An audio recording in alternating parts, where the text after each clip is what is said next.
Hey everyone, welcome to Buick Outdoors. If you're new around here, my name is Sheldon Marion, and right now I'm a little winded, a little cold, and a little tired. But that's because I just finished throwing something in the box of the truck that you're going to want to see. But anyways guys, come along for the hunt. I hope you enjoy. Well, I went chicken hunting, and a whitetail actually came out here, right down the road, and here a whitetail buck is open. So I'm gonna grab my 30-06 here. I'm gonna go down there and see if I can get him.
There's another whitetail up there on the side, but I can't tell if that's a little doe or buck. And if that one's a buck, it's a pretty small one. And I'm pretty sure it's a doe. Well, right down there, there's a little whitetail buck. I might get out, see if I can get him.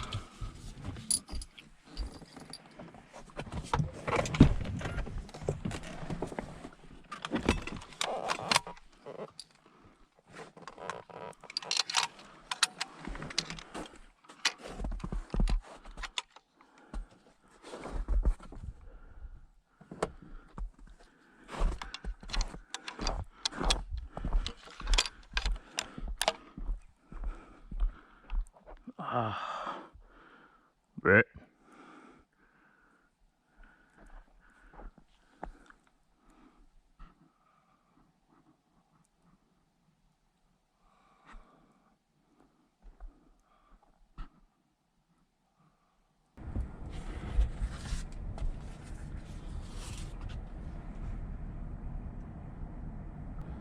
Well, if they're bucks, they're pretty small. I'm gonna say that's two does. Well, it's either the same two. The one on the left is a doe. One on the right, head's covered in willows. Again, though, if that is a buck, the one on the right, he's gonna be a small one, so I probably wouldn't be overly too fond about shooting him anyways. There goes that second one. That was a doe anyways. Well, two does. Were they the same ones that we seen coming in, buddy? I think they were. Hey, I think they were, buddy. That's alright. At least we're seeing some deer. Next year, though, my friend, hey. Maybe we'll come in here a little bit more. There's a mule deer up here on the road. And it looked like he had good horns, but couldn't quite see. He's quite a ways down there, I think.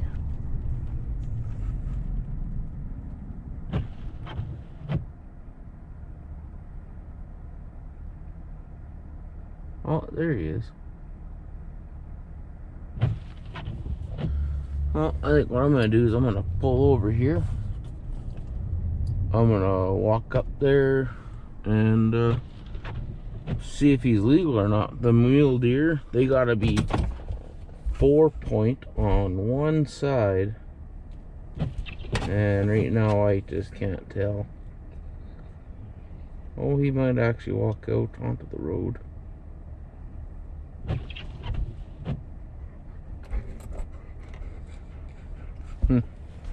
Well, I think I'm gonna get my stuff all ready. I'm gonna put on a pair of gloves, and I'm gonna walk up there and see.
I can see him, he's down on the ground here now. He just took, I'm pretty sure he just took his last breath. So we're gonna give him just a few minutes, and then I'll walk up onto him. And yeah, I can't believe that worked.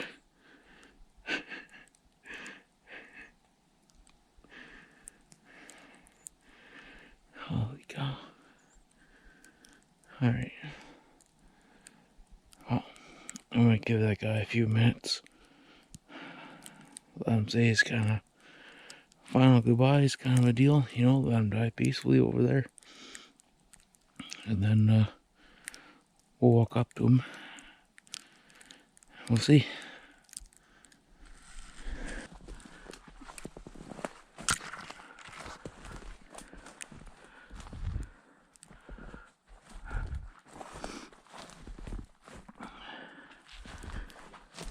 Well, there he is.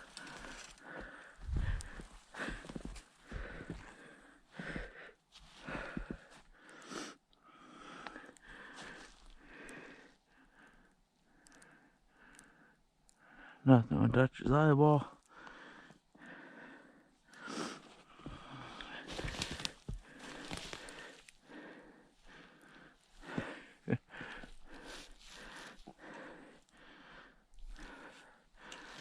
And a nice little 4x3. Ooh, my shot was a little far back. Oops.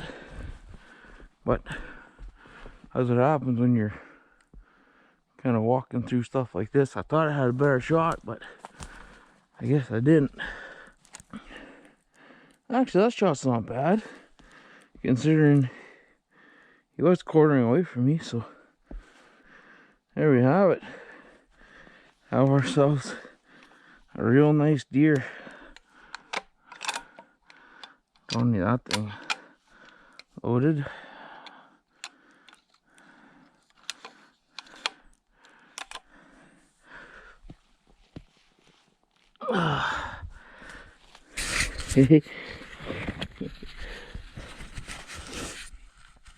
Grandma's old 30-06. That thing's God knows how many years old. Still putting food on the table. A couple years ago, got a bear with it. This year, got myself this nice little mule deer. But now I got a pile of work to do in the cold here. I'll probably just kind of flop him over so he's not against this tree, and then yeah, I'll get the guts knocked out of him, and then I'll drag him out to the road. Well, you guys, finally made her back to the truck. Got my deer all loaded up. Bit of a heavy bugger getting them through all of this stuff here, but yeah, as you can see, the snow is picked up like crazy. Well, you might not be able to see it, but you gotta take my word for it, I guess. It's snowing like crazy. It's now getting to be pretty dark, and we gotta take my deer, bring it back home, start skinning it out, get it hung up, and then I think the next time you'll see me will be in the kitchen, and we'll be cooking something up with this guy. But anyways, let's close up the tailgate and let's get out of here. Let's go home. Well, welcome to the kitchen. It's been a few days now since I've shot the deer. I let it hang and cool for about a day and a half, kind of a deal, and then I butchered it all up. One thing that I was told in the past is if you leave it sit for about 24 hours, the rigor mortis leaves the meat, and you're good to cut it pretty well anytime after that. And that's one rule I've been following, and I've never had an issue with that since. But anyways, here's one of our packs of ground meat that we got out of it. It's probably about one of, probably close to 30. And then here's all of our spices and seasonings that we're going to be using today. So we got some garlic, white pepper, salt, oregano, Italian, basil, ketchup for the top, roasted garlic and pepper. It's nice and sweet. We have 2 eggs here, but I'm only going to use one, and a nice little pan. And if you haven't guessed it by now, we're going to be making up a mule deer meatloaf. Also what we have is a frying pan with some onions that I just finished. Kind of semi-cooking. They're about 3/4 of the way cooked, kind of a deal. And then that way it'll just kind of hold some real good flavor in this meat, and it'll help hold it together too. It adds a little extra to it. But anyways, I'm going to get this meat into the bowl here. I'm going to put in 1 egg, some of these seasonings and stuff, and then I typically use brown sugar for the top as well with ketchup, but unfortunately I don't have any brown sugar and the store's closed, so that's the predicament we're in today. But anyways, I'm going to start mixing this all up, and then we'll throw her into the pan. And just like that, we have her in the pan. So basically it was, I don't know, about, we'll say a teaspoon or tablespoon of basil, an Italian seasoning, probably about a teaspoon of oregano, tablespoon of garlic, teaspoon of white pepper, a teaspoon of salt, and then probably about a tablespoon of roasted garlic and peppers. And basically, now that I got it all squished in here, it's nice and even. I go kind of in layers almost, and I squish it down so there's no pockets of air in there. And you know, smelling it smells just like a giant Italian sausage, basically. And then at this point is when I usually take about a 1/4 inch of brown sugar and cover the top of it, and then put ketchup on top of the brown sugar. Unfortunately, I don't have any brown sugar. I didn't check this cupboard, so maybe I do. Let me quickly check here. Nope. Okay, so I officially don't have any brown sugar. And because I'm cooking this for myself and for Shelby, what I'm going to be doing is I'm going to be taking this ketchup, and I'm only going to be putting it on about half of it. Shelby's not a fan of ketchup, so I'm not going to torture her and make her eat it. But you're putting ketchup on top of something. There we go. And then I might put it down a little bit there, like, make it all nice and smooth, but I don't think it really matters. Last step is going to be take tinfoil, cover it up. We have the oven starting to preheat here at 350 degrees. And once it comes up to temperature, we'll take our meatloaf and we'll throw it in. And for this, it kind of varies on size, on how long you want to cook it for. This one, I don't know. It should be done in about 35 minutes, but we'll say between 30 and 45 minutes is what you should be cooking it for. And then, before chewing on it, just take yourself a little meat thermometer, stab it in there, make sure it's up to 160 degrees or 165. That way it's well done. What I like to do is take it out and then just let it rest for about 15 or even 20 minutes. Then that way it kind of cools down and makes it so it's a little bit easier to get out of the pan. And also it makes it so like the meat kind of absorbs all the moisture. Not all of it, but it absorbs a little bit more of the moisture. And then that way you're not eating what like is normally a quote unquote dry, crappy meatloaf. You know, same thing with the added kind of 3/4 of the way cooked onions. It makes it so it actually tastes good. You know, if you throw in just raw onions, you get a nice little onion taste to it, but it doesn't really cook inside that meat. Where when they're kind of caramelized, like I did there, well, not really caramelized, but you get the idea. It makes it so they're a lot more flavorful. But anyways, once the oven is preheated, we're going to put on our tin foil and slap her in there, and it'll be cooking for about 30 to 35 minutes. Well, no, 30 to 45 minutes, I'll say. And then we're doing a taste test after we let it rest for about 10-15 minutes.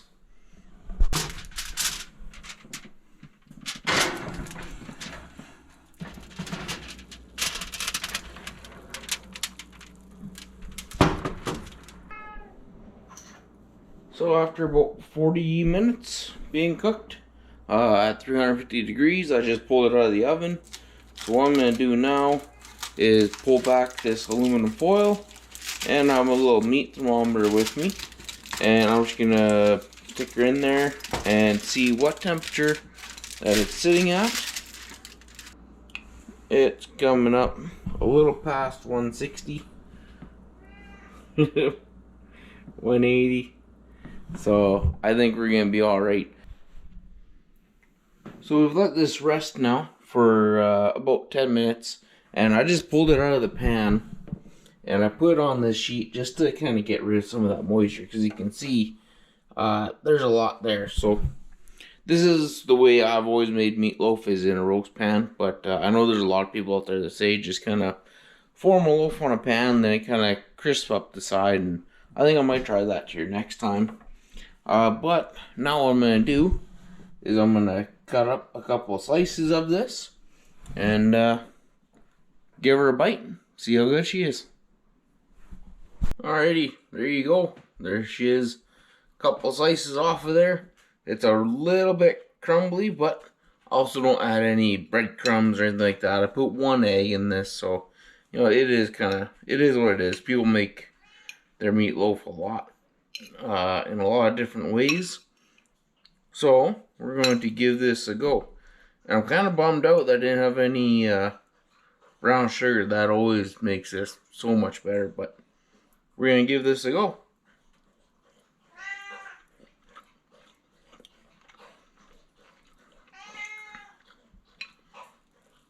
That's not too bad at all. It, like I said at the beginning there, it smells almost like a like almost like an Italian sausage, and now it actually kind of tastes like one.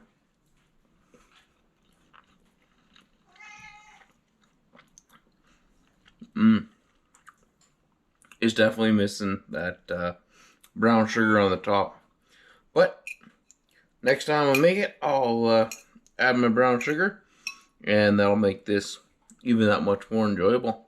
But anyways, guys, I hope you enjoyed the hunt. I hope you don't mind my cat crying back there.